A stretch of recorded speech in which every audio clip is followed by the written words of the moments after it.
Bismillahirrahmanirrahim. Assalamu alaikum student class. This is your online class of science. So today we are going to do our chapter number 2. हम अपने chapter number 2 वैसे start कर चुके हैं and in our previous lecture we have done the transportation in plants. हमने plants में transportation पढ़ी थी जो कि दो तरीक़ों से थी. एक थी roots के तरीके से कि like diffuent की हमने definition पढ़ी थी कि diffuent is the amount of substance from where it is in large amount where it is in small amount. कि जहाँ पे ज़्यादा अमाउंट में होता है वहाँ से वो स्मॉल अमाउंट की तरफ जाता है, उसको डिफ्यूजन कहते हैं. तो बेसिकली रूट से जो है वो पानी जो है या मिनरल्स हैं वो पूरे प्लांट्स तक जाते हैं.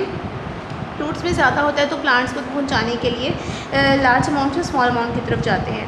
दैन हमने ट्रांसपायरेशन के बारे में पढ़ा था कि the loss of water bye evaporation from plants is called transpiration. कि इवेपोरेशन की वजह से जो प्लांट्स के अंदर से पानी की कमी होती है उस प्रोसेस को हम ट्रांसपायरेशन कहते हैं.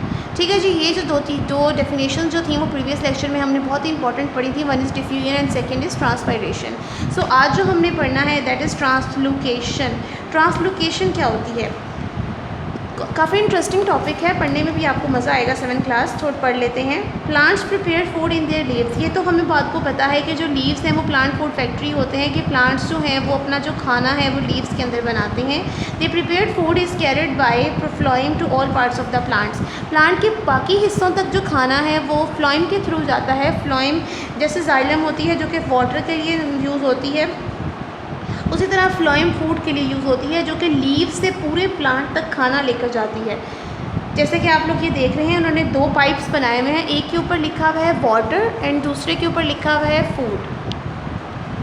Let me show you. This is. अब जो वाटर है उन्होंने उसका एरो नीचे से ऊपर की तरफ को बनाया हुआ है. इट मीन्स कि पानी जो है वो रूट से पूरे प्लांट तक जाता है. ठीक है. और जो अगर फूड की बात करें तो फूड का एरो उन्होंने ऊपर से नीचे की तरफ को बनाया हुआ है.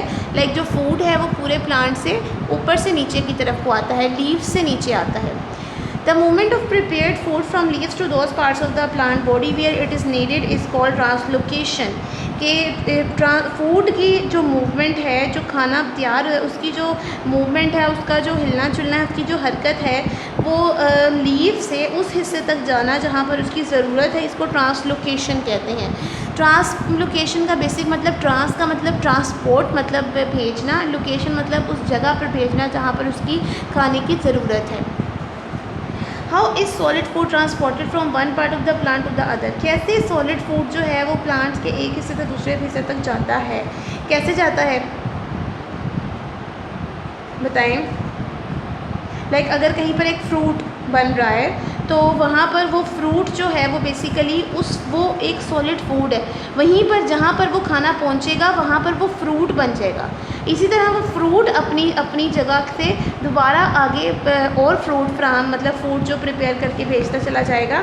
इस तरीके से जो खाना है वो आगे से आगे चलता जाएगा. यहाँ पर एक बॉक्स बना हुआ है that is pressure flow hypothesis. We can explain the movement of solid food through the phloem by pressure flow hypothesis. कि हम क्या इसकी प्रेशर फ्लो हाइपोथेसिस के थ्रू इसकी एक्सप्लेनेशन करते हैं कि कैसे जो सॉलिड फूड है वो फ्लोएम के थ्रू जाता है. लिखा हुआ है according to this hypothesis water from nearby xylem enters the phloem and mixes the food forming a solution. Wow, this is very interesting thing जो कि हमें पहले पता नहीं थी कि जो पानी है वो बेसिकली फूड के साथ फूड पाइप के अंदर थोड़ा सा मिक्स हो जाता है. तो वहाँ पे जो सॉलिड फूड होता है वो पानी के अंदर मिक्स होकर सॉल्यूशन बना देता है. This solution flows under pressure through the phloem. फिर ये जो सॉल्यूशन है ये वहाँ पर फ्लोएम के अंदर से प्रेशर की वजह से जाता है, आगे चला जाता है. The pressure is created by the difference in amounts of water and phloem and near by xylem. अब ये जो प्रेशर है ये इस बात पे डिपेंड करता है कि जाइलम में से कितना पानी आया है और फ्लोएम में कितना खाना बना है. जितना ज़्यादा उसका सॉल्यूशन बनेगा उतना ही ज़्यादा उसको आगे जाने में मदद मिलेगी. So this is the pressure flow hypothesis that is used to move the movement of solid food through the phloem. अगर आपको पूछा जाए कि the movement of solid food through the phloem, but how we explain the movement of solid food through the phloem, तो आप ये answer इसमें लिख सकते हैं pressure flow hypothesis का. यहाँ से लेकर according to this hypothesis water from nearby xylem enters the phloem and mixes with the food forming a solution. This solution flows under pressure through the phloem. The pressure is created by the difference in the amounts of water and phloem and nearby xylem. ये जो box है ये आपका इसका answer होगा जो कि मैंने अभी आपको क्वेश्चन बताया है. ठीक है जी। ट्रांसलोकेशन की डेफिनेशन बहुत इंपॉर्टेंट है। 3 डेफिनेशंस हैं जो कि अब तक हम पढ़ रहे हैं। 1 is transpiration, second is diffusion and third is translocation. ये तीनों डेफिनेशंस बहुत इंपॉर्टेंट हैं। 7th क्लास आपने इनको अपनी कॉपीज़ पे डेफिनेशंस की टॉपिक डेफिनेशंस की हेडिंग देकर ये आपने लिखनी है।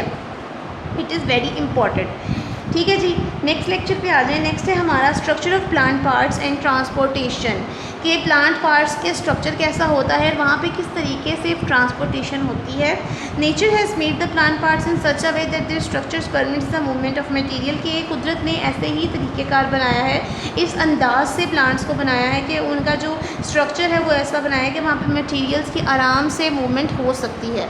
From the moment of seed grows, roots की अगर स्ट्रक्चर की बात करें तो वो कह रहे हैं कि सीड के बनने की जो मूवमेंट होती है, from the moment of seed grows, कि जैसे जैसे सीड बनता चला जाता है, इस हरकत में क्या होता है,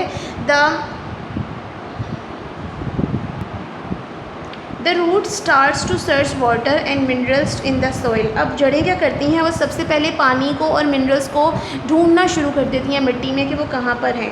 रूट्स है ब्रांचेस, अब वो कह रहे हैं कि जड़ों की शाखें भी होती हैं, that play an important role in the absorption of water, जो कि पानी को जज़्ब करने में बहुत ज़्यादा इंपॉर्टेंट रोल प्ले करती हैं। जो रूट्स की शाखें हैं, रूट्स की ब्रांचेस हैं, वो पानी को जज़्ब करती हैं और रूट्स के थ्रू पूरे प्लांट तक पहुँचा देती हैं। The root hair on the root absorb water and minerals from the roots from the soil. अब मिट्टी के अंदर से जो रूट हेयर्स होते हैं, जो रूट्स के ऊपर छोटे छोटे बाल मौजूद होते हैं, वो बेसिकली पानी को और मिनरल्स को जज़्ब कर लेते हैं। Roots have xylem tissues to move water and minerals from the soil up through the stems to the leaves. अब जो है वो रूट्स कह रहे हैं कि रूट्स के पास जाइलम टिश्यूज़ मौजूद होते हैं जो कि पानी की ट्रांसपोर्टेशन करते हैं पूरे मिट्टी से लेकर पूरे प्लांट तक के लिए और प्लांट से आगे लीव्स तक। Phloem tissues in the roots helps to transport food, और जो फ्लोएम टिश्यूज़ रूट्स में मौजूद होते हैं वो रूट्स तक खाना लेके आते हैं। जो कि रूट्स में फ्लोएम टिश्यूज़ मौजूद होते हैं वो बेसिकली पूरे प्लांट से रूट्स तक खाना लेकर आते हैं। सो 7th class, this is your today's lecture, that is सबसे पहले हमने पढ़ा कि ट्रांसलोकेशन क्या होती है, और देन हमने पढ़ा कि जो ट्रांसलोकेशन बेसिकली जो प्रिपेयर फूड है, जो बना हुआ खाना है, उसको पत्तों से लेकर बॉडी के दूसरे पार्ट, प्लांट बॉडी के दूसरे पार्ट्स तक पहुंचाना जहाँ पर उसकी ज़रूरत होती है, इसको ट्रांसलोकेशन कहते हैं। फिर हमने पढ़ा कि रूट्स का स्ट्रक्चर कैसा होता है, तो हमने उसमें भी पढ़ा है कि उसमें छोटे छोटे रूट हेयर्स मौजूद होते हैं जो कि मिट्टी के अंदर से पानी और मिनरल्स को जज़्ब करके पूरे प्लांट तक पहुंचा देते हैं। और रूट हेयर में कुछ फ्लोएम्स भी मौजूद होते हैं जो कि फ्लोएम पाइप को ये काम करते हैं कि प्लांट में से खाना जो है वो लाकर रूट्स को प्रोवाइड करते हैं जिसकी उसको ज़रूरत होती है। So 7th class, this is your today's lecture that we have complete now, and I am going to tell you that you are going to write 3 definitions. 1 is diffusion, second is translocation, and third is transportation. These 3 definitions you have to learn in a very memorable way and write it on your notebooks. Okay, next lecture में आपसे मुलाकात होगी। तब तक अपना बहुत ख्याल रखिएगा, मुझे दुआ में याद रखिएगा। अल्लाह हाफ़िज़।